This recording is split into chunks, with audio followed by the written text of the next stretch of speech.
The following interview is being conducted as part of the Price of Freedom project by the Madison County Military Heritage Commission to inform our community of the sacrifices made by those in the military on battlefields around the world. Each veteran interviewed received a Valor Award for heroism during combat. I want to thank the Huntsville School System and the ETV Broadcast Center for their help in presenting this Military Heritage Program. Hello everyone, I'm Tom Kennemer. Thank you for being with us. Today we'll be talking with U.S. Army veteran Doug Nayman. Doug is the recipient of the Bronze Star Medal with Valor for his heroic action while serving in the Republic of Vietnam. He was also awarded the Purple Heart for wounds he received during combat. Doug was inducted into the Madison County Military Heritage Hall of Heroes in 2015. Doug, it's a pleasure to have you with us, sir. Thank you for your time. Good to see you, sir. Yeah. Thanks for inviting me. Yes, sir. First of all, tell us a little about yourself. You're actually a native of this area, right? Yes, I am. I was born in Huntsville and raised up around Newmarket, Alabama. I see. Right now, I think you live in the Lacey Springs area. Lacey Springs now. Yeah. Good. Being in the military kind of runs in your family, I understand. You had brothers also served in Vietnam, is that right? Yeah, I had younger brothers, one in the Navy, served in the Navy, one in the U.S. Marine Corps. Yeah. And they served at the same time that you did? Not at the same time. I see. They were later. I was already come back home when they were going over there. Yeah. And where did you go to school? Around the Newmarket area? Is it? Yeah, Newmarket, and graduated Hazel Green. Yeah. And now, were you drafted into the military? Yeah, I was drafted. Yeah. What? Tell us about that experience. You got your letter and had to report soon afterward, right? Right. Had to report for AIT, not AIT, but basic training. Yeah. Did you kind of regret when you got that letter? Yeah, I was kind of reluctant. Oh, what am I getting into? And but soon got through. I went to boot camp, Fort Benning, Georgia. Okay. Yeah. Boot camp was like an attitude adjustment. You didn't. I think it's that way for all of us. Right. You thought you knew something, but you found out pretty quick. You learned some new things. New things. Yeah. How long was boot camp, Doug? How long? 8 weeks or 8 weeks, something like that? 8 weeks, I think it was. Yeah. And what time of the year did you go in? Was it in the summertime, the wintertime? It seemed like it was in the wintertime. In February. Yeah. What was this, like 1966 in that time frame? I went in, yeah. 1966.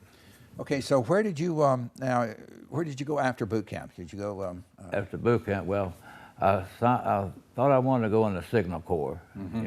Cryptographic. Like a secret messages. Different ways. And so I signed up an extra year. And I was thinking, well, maybe I sign up another year, I won't have to go to Vietnam so soon, So I went to the Signal Corps in Fort Mammoth, New Jersey. That's where I took my training, and then eventually it ended up that they was getting a push on to go to Vietnam, troops to go to Vietnam. Troops, And so they sent me to advanced infantry training in Fort Polk, Louisiana. They call it Little Vietnam. Because of the weather and very similar surroundings. Yeah, similar surroundings, jungle, And that was advanced infantry training. Yeah. How long was that, Doug? That was, I'd say that was about 12 weeks. Yeah. Advanced infantry training. You got in shape there, huh? Yeah, got me in shape for now. Then did you go directly to Vietnam after this training? No, I had a couple of weeks leave, and then came home and then shipped out to Anchorage, Alaska. And from there... Caught on a plane? We flew there.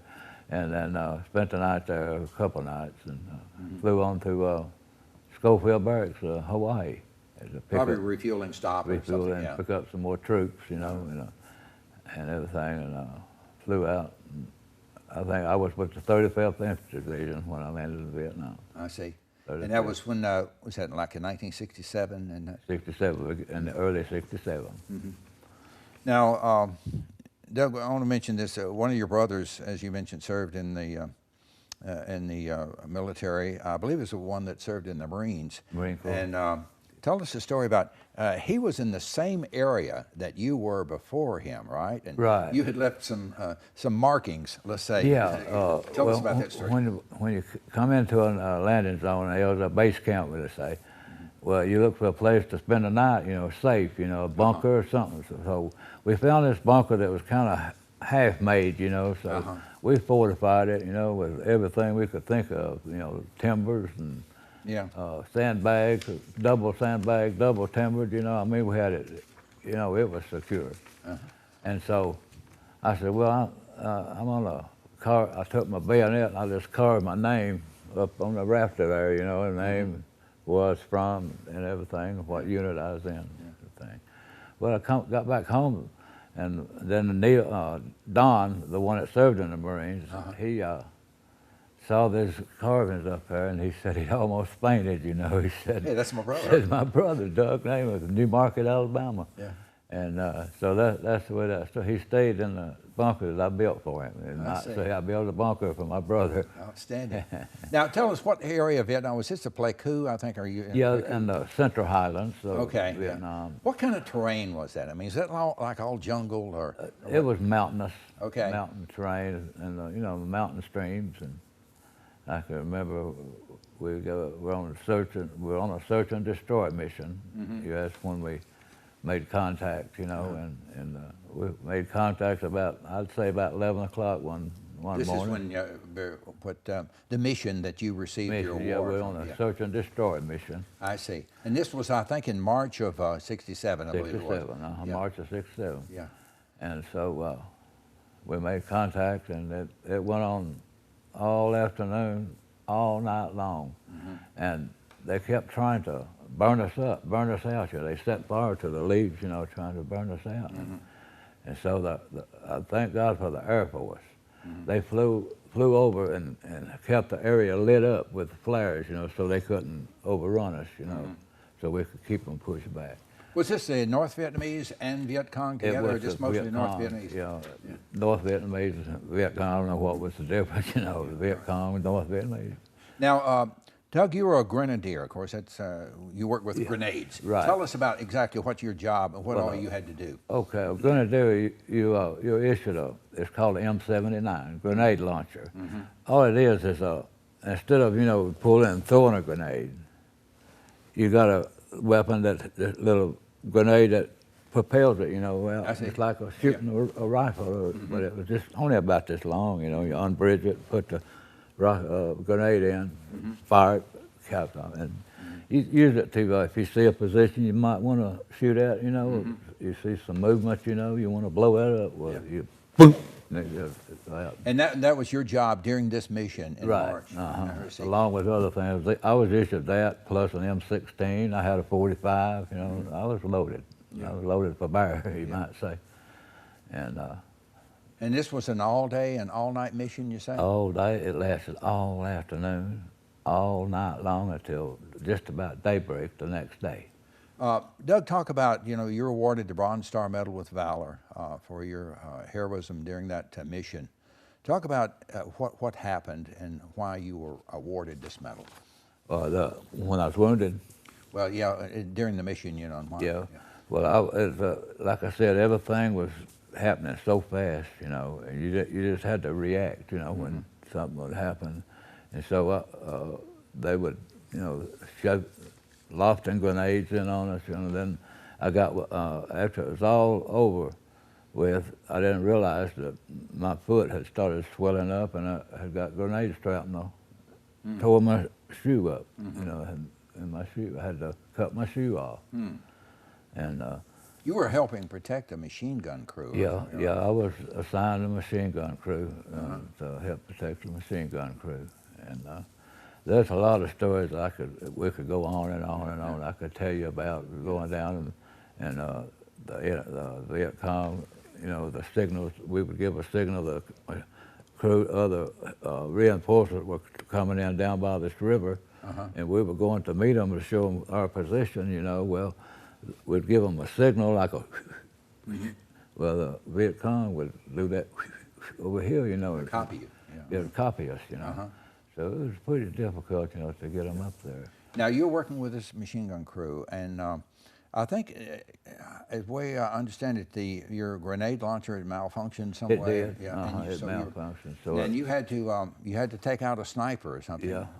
So I grabbed a rifle that was there, like a soldier had got shot, you know, and I grabbed his rifle because mine was over here at another position. So I grabbed his, and eliminate the sniper. I see, yeah. And now tell us a little more about your wound. You suffered, was it your left or right foot? It was my right foot. I see. And it had shrapnel in Yeah, I had several grenade shrapnel in it, and I had to go to the hospital, you know, and had to cut some of it out. Some of it they left in there because they said it would work its way out, you know, later on. Yeah. Do you have any lingering effects to this day with your foot? No, not really. Every once in a while it'll get sore, and I have to limp on it a little bit. Do you still have any shrapnel in? No, there's nothing now. All worked out, yeah. No problem with it as far as having more shrapnel in it. So you stayed there. It was the mission. The action was all day and all night, and then finally you had reinforcements reinforcements. The next day, choppers came in to take out the wounded, like myself, you know, and dead. I had to ride the chopper with the dead folks, you know, dead soldiers and body bags, you know, and went to the hospital. And where did you go to the hospital? Was that like in Da Nang or Saigon, or? I think it was in Pleiku. Okay, a field hospital. Field hospital. And while I was in there, I contacted malaria while I was there, and so they kept me in the hospital about 3 months. And then I didn't go directly back out to my unit. When I got out of the hospital, I went to the mail room. They put me in charge of mail, taking the mail out to the troops. I see. Had my own chopper, you know, to deliver the mail out to the troops. How long did you do that for? A few weeks? A few weeks, yeah. I'd say 8 weeks or so. I see. How long were you in Vietnam, Doug? I was 13 months, a little over 13 months, I'd say. Yeah.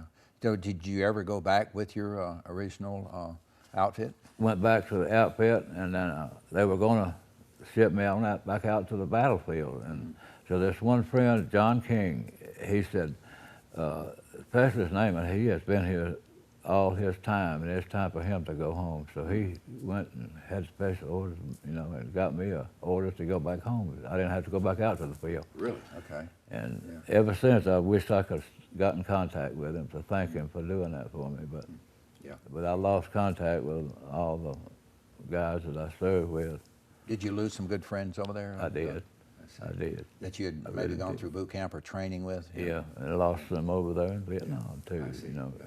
And you try not to get real close buddies because you never know what might happen. Yeah, you know? From one day to the next, Yeah. I want to ask you,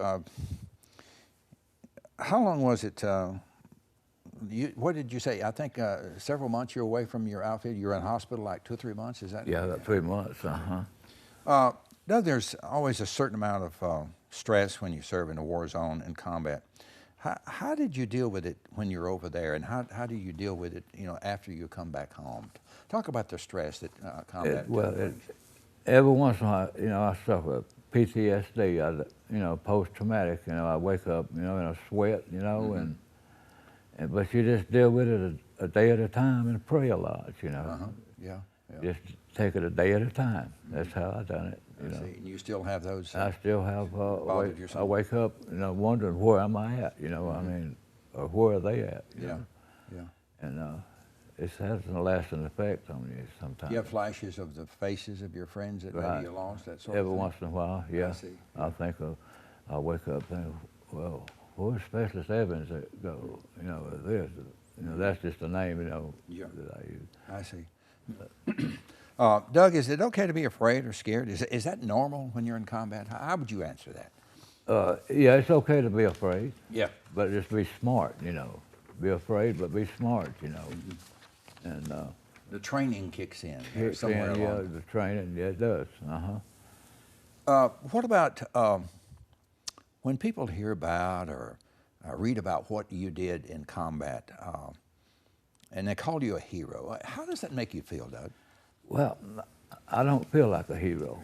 I was doing what my country asked me to do, you know, and I don't feel myself as a hero. I feel like a hero is the one that didn't make it back alive, you know. They gave all, you know.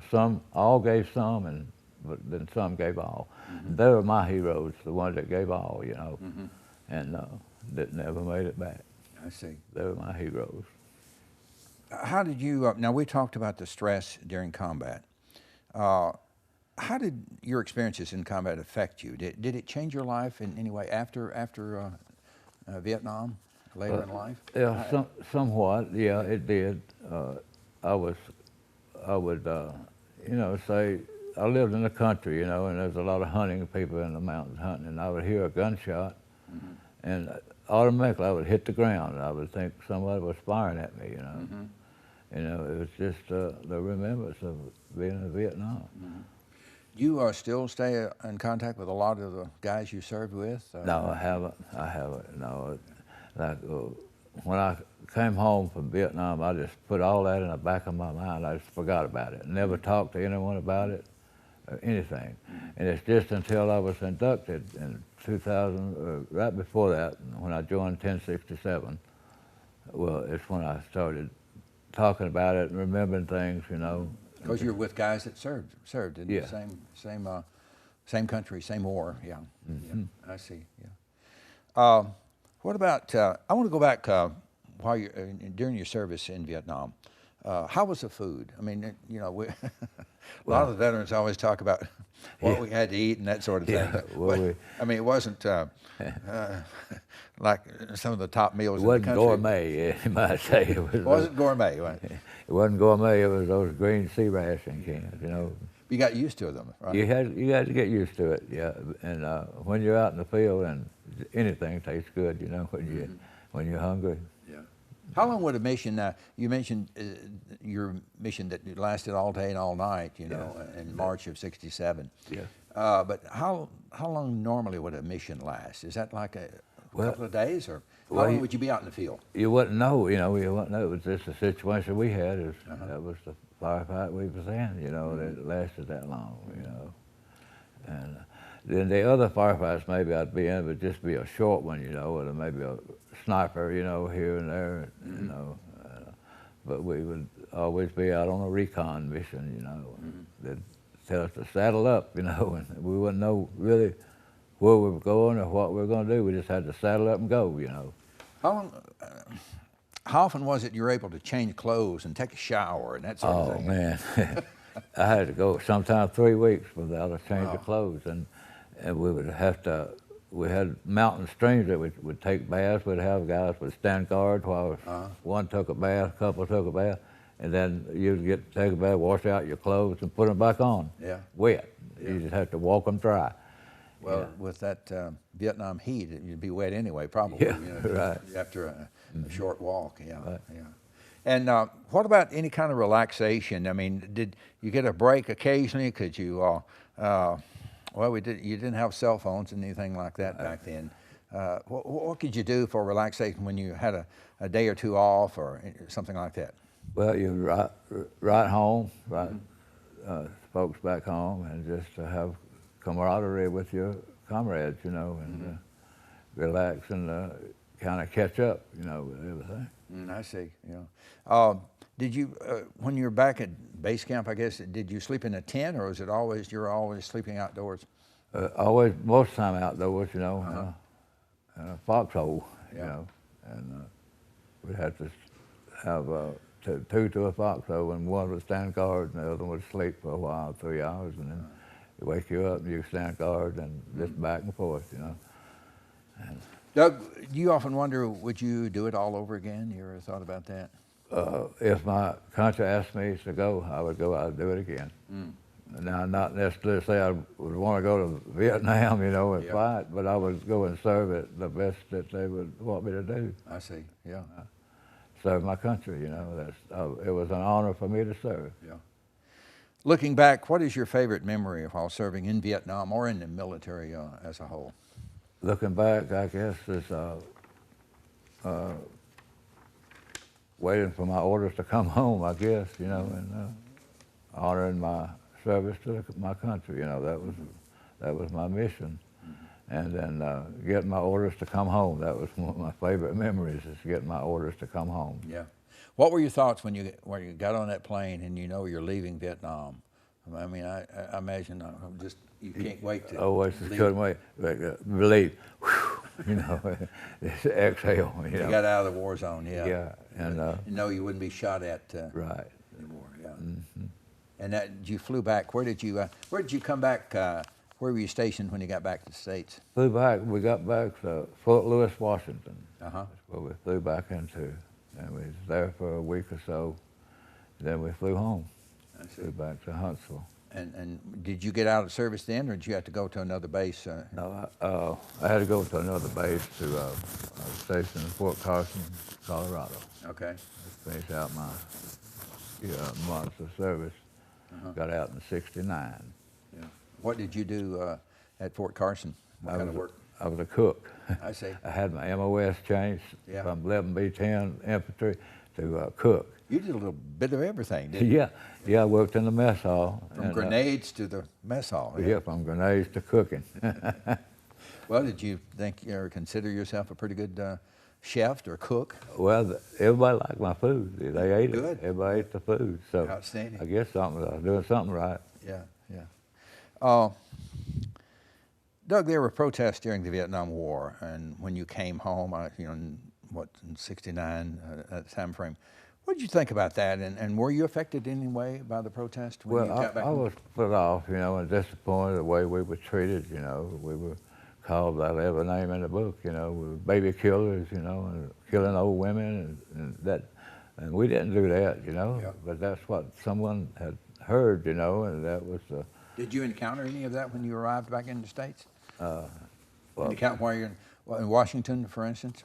Yeah, well, not directly to me, Yeah. but they would, you could tell that they were talking about you, look, hey, he's a Vietnam veteran, he's one of them baby killers, stuff like that, And, but I didn't let it affect me that.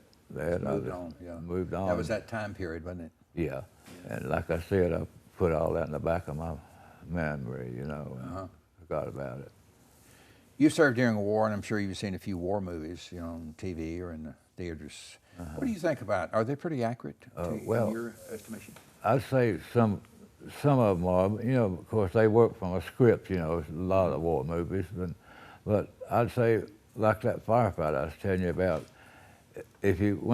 Once you go through a firefight, then you know you make your own movie. You could make your own movie, about a war. And like I said, these movies, they have a script they go by, and maybe they might exaggerate this and exaggerate that, but once you go through it, you know what's real. You know what the war is all about. Right. When you got out of service, Doug, what did you do? You came back to the Huntsville area. Came back to the Huntsville area and went to work several odd jobs, until I went to the machinist work. Were you married then, Doug?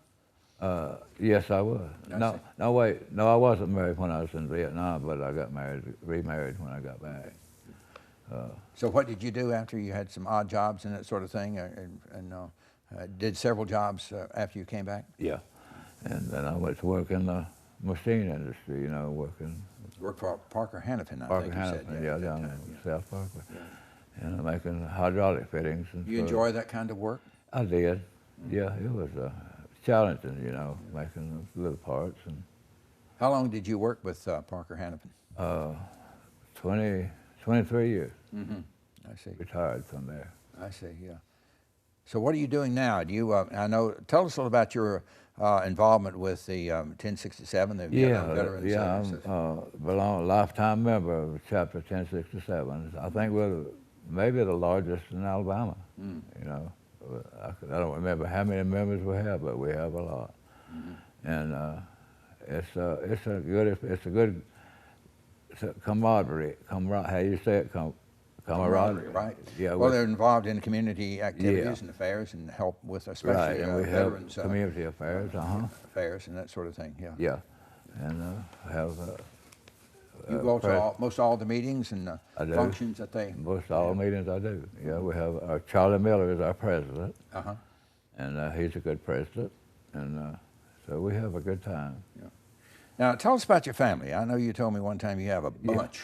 A bunch of grandchildren and some great-grandchildren. Tell us about your family. Okay, I got 4 grandchildren. I got 2 boys, 2 girls, and the one girl, she's got 10 10 kids, which is would be my great-grandkids. I see. And she's got 2 more on the way, a boy and a girl, with twins on the way. Wow. So that'll be 12 for her. Then I got grandsons. They got 3. So I say I got 15. So have 17 great-grandchildren. Whenever. You got a big family. Yeah. When you have a party, you have a real party. Yeah. Yeah, to get there, it's quite an experience to have a. And you have 2 sons, I think. Yeah, 2 sons. Yeah, I have 2 different wives. Yeah. But, sadly, your wife passed away, I think you mentioned. Yeah, in 2017. My sweet Jeannie, I call her. Yeah. And she passed away in January of 2017. I see. Yeah. And so you try to stay with the Vietnam Veterans Organization and help out any way you can, right? I do. Yeah. And I enjoy it. I see. Go to different functions. And then you have things to do with the grandchildren and the for great-grandchildren. For sure. But they keep me busy. What do they like to do? They like to go fishing and that sort of thing? And, hey, Grandpa, can you do this for me? And this sort of thing? They call me Papa. Yeah, Papa. I see. Call me Papa. Doug, to those young people who are watching who may be considering going into the military or possibly thinking about a career in the military, what advice would you offer them or give them? Well, I'd say do your homework on what you're intending to do, and just make sure that's what you want to do, and because there's a lot of opportunities for you, you know, if you put your mind to it and work hard, and but just do your homework about what you're going into, whether it's Navy, Air Force, you know, study it and know what it is. I see. You're getting into. Well, military is not meant for everyone, you know. I know think hard and firm about whether you want to join the military, but there are a lot of benefits. There is, like I said, there's a lot of benefits, there's a lot of opportunities for you. Yeah. I see. Doug, when you were inducted into the Hall of Heroes in 2015, what was that experience like, and what has that meant to you? It was very humbling and heartwarming, and a bit overwhelming, you know, that I would get recognized that way. It was just heartwarming and overwhelming to me. I see. And that was in 2015? 2015, Well, and you know most of the guys, I think, that you're inducted with. Or do you get to see any of them anymore? You mean people that you're inducted with? At the beginning of service? No, I've lost contact with most everybody. What about the Vietnam Veterans Association? What is any of the guys that in the Huntsville area that you served with or went in service with or in boot camp with or anything? No. I see. No. Doug, you had mentioned to me earlier about a young lieutenant that was injured or suffered a wound.